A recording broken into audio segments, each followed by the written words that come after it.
জানিয়ে দেব এই মুহূর্তে হাতে পাওয়া সর্বশেষ গুরুত্বপূর্ণ আপডেট আন্তর্জাতিক সংবাদ। শুরুতেই থাকছে চীনের প্রতিটি চালেই কাঁপছে ভারত। দুই প্রতিবেশী, দুই পরমাণু শক্তিধর রাষ্ট্র। একদিকে ভারত 140 কোটির বিশাল জনসংখ্যা, উন্নয়ন আর গণতন্ত্রের প্রতীক। অন্যদিকে চীন বিশ্বের দ্বিতীয় বৃহত্তম অর্থনীতি, প্রযুক্তি আর সামরিক আধিপত্যের বুলডোজার। দুদেশের সীমান্ত আলাদা, সংস্কৃতি ভিন্ন, কিন্তু উত্তেজনার রেখা যেন অভিন্ন। প্রশ্ন একটাই, চীন কি ভারতের কাঁধে নিঃশ্বাস ফেলছে, নাকি ভারতই চীনের কৌশলের কাছে কাঁপছে নীরবে? এবারে জানাবো, ভারত যুদ্ধের স্ক্রিপ্ট আগেই করে রেখেছিল। যুক্তরাষ্ট্রে নিযুক্ত পাকিস্তানের রাষ্ট্রদূত রিজওয়ান সাইদ শেখ অভিযোগ করেছেন, ভারতের সাম্প্রতিক সামরিক উত্তেজনা একটি পূর্বলিখিত যুদ্ধের চিত্রনাট্য অনুযায়ী হয়েছে। ইসলামাবাদ তাশাক্কুরের উপলক্ষে দেওয়া এক বক্তব্যে এ মন্তব্য করেন তিনি। এদিকে 10 লাখ ফিলিস্তিনিকে লিবিয়ায় পাঠাতে চায় যুক্তরাষ্ট্র।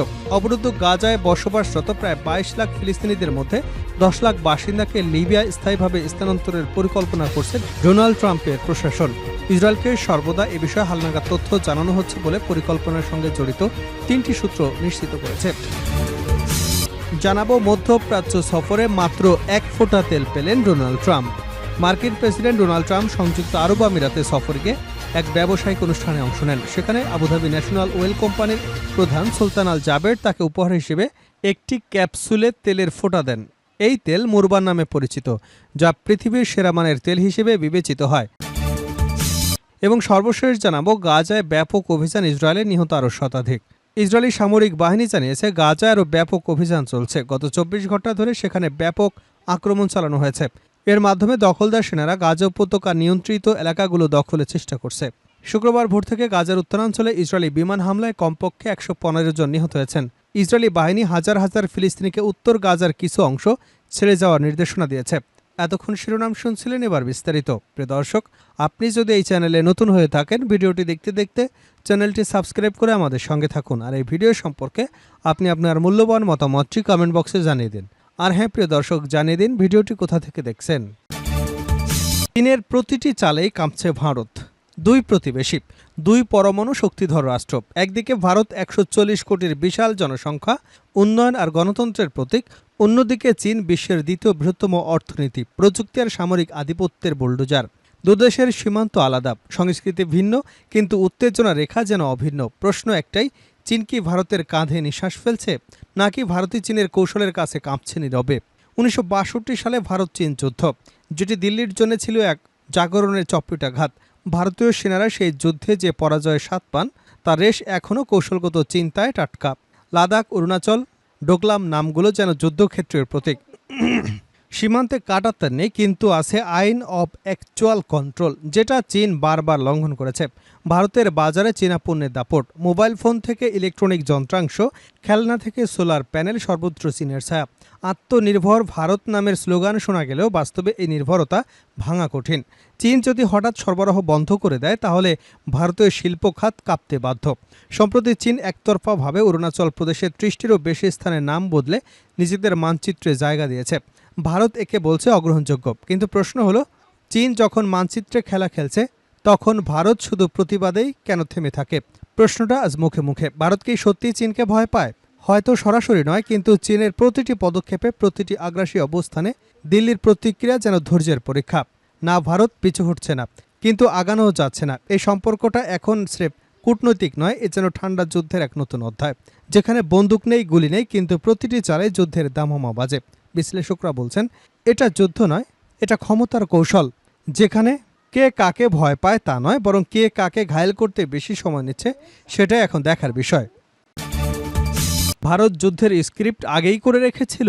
যুক্তরাষ্ট্রে নিযুক্ত পাকিস্তানের রাষ্ট্রদূত রিজওয়ান সাইদ শেখ অভিযোগ করেছেন, ভারতের সাম্প্রতিক সামরিক উত্তেজনা একটি পূর্বলিখিত যুদ্ধের চিত্রনাট্য। সে অনুযায়ী হয়েছে।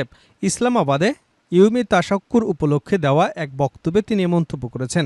রাষ্ট্রদূত বলেন, বিশ্বের শক্তিধর দেশগুলো দক্ষিণ এশিয়ার উত্তেজনাপূর্ণ পরিস্থিতির নেতিবাচক প্রভাব সম্পর্কে সচেতন এবং এই উত্তেজনা কমাতে মার্কিন নেতৃত্ব গুরুত্বপূর্ণ ভূমিকা রেখেছে। তিনি অভিযোগ করে বলেন, পুলওয়ামার ঘটনার পরপরই ভারতীয় সরকার এবং গণমাধ্যম যুদ্ধমুখী প্রচারে নামে। বারবার সতর্ক করবার পরও ভারত আগ্রাসনের পথ বেছে নেয় এবং সাধারণ মানুষ, এমনকি নারী ও শিশুদের লক্ষ্যবস্তু বানায়।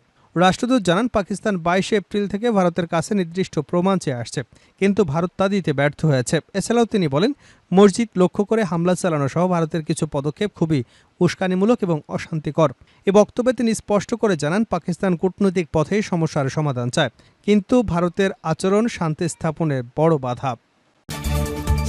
10 লাখ ফিলিস্তিনিকে লিবিয়ায় পাঠাতে চায় যুক্তরাষ্ট্র। অবরুদ্ধ গাজায় বসবাসরত প্রায় 22 লাখ ফিলিস্তিনিদের মধ্যে 10 লাখ বাসিন্দাকে লিবিয়ায় স্থায়ীভাবে স্থানান্তরের পরিকল্পনা করছে ডোনাল্ড ট্রাম্পের প্রশাসন। ইসরায়েলকে সর্বদা এ বিষয়ে হালনাগাদ তথ্য জানানো হচ্ছে বলে পরিকল্পনার সঙ্গে জড়িত এমন সূত্র নিশ্চিত করেছে। শনিবার যুক্তরাষ্ট্রভিত্তিক সংবাদ মাধ্যম এনবিসি নিউজের এক বিশেষ প্রতিবেদনে এ তথ্য জানানো হয়েছে। সংশ্লিষ্ট 5টি সূত্রের বরাত দিয়ে এই প্রতিবেদনে বলা হয়েছে, মার্কিন যুক্তরাষ্ট্রের প্রেসিডেন্ট ডোনাল্ড ট্রাম্প মাত্রই মধ্যপ্রাচ্য সফর শেষ করেছেন। তার প্রশাসন গাজায় বসবাস করা ফিলিস্তিনিদের স্থায়ীভাবে যুদ্ধবিধ্বস্ত লিবিয়ায় পাঠানোর পরিকল্পনা করছে। এই শরণার্থীদের সংখ্যা 10 লাখ নির্ধারণ করা হয়েছে।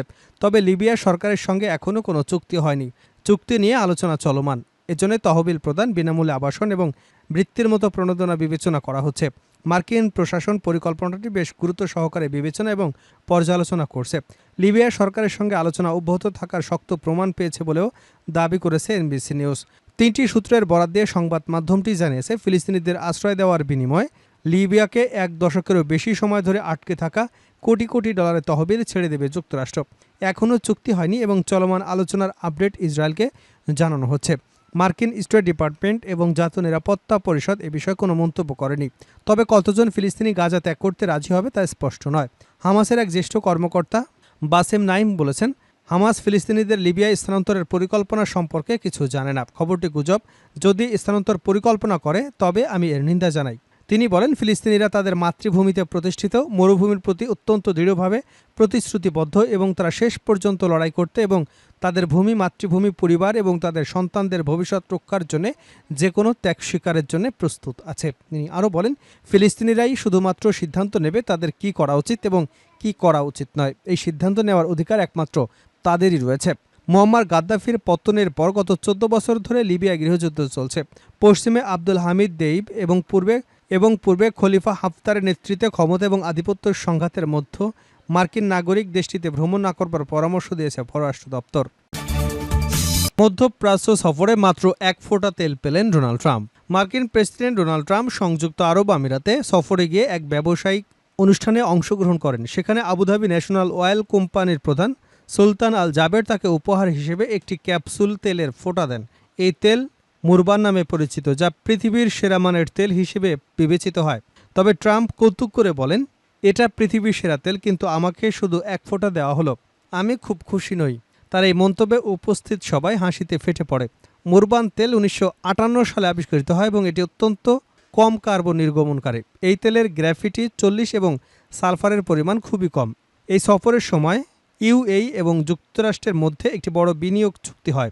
2035 সালের মধ্যে 2 দেশ মিলে $440 বিলিয়ন বিনিয়োগ করবে জ্বালানি খাতে। এই প্রকল্পে এক্সোনোমোবিল, অক্সিডেন্টাল এবং ইউজি রিসোর্সেস নামে বড় মার্কিন কোম্পানি যুক্ত হবে। এছাড়া মার্চ মাসে ইউএই যুক্তরাষ্ট্রে 10 বছরের জন্য $1.4 ট্রিলিয়ন বিনিয়োগ করবার ঘোষণা দেয়, যা কৃত্রিম বুদ্ধিমত্তা, সেমিকন্ডাক্টর, জ্বালানি এবং উৎপাদন খাতে ব্যয় হবে।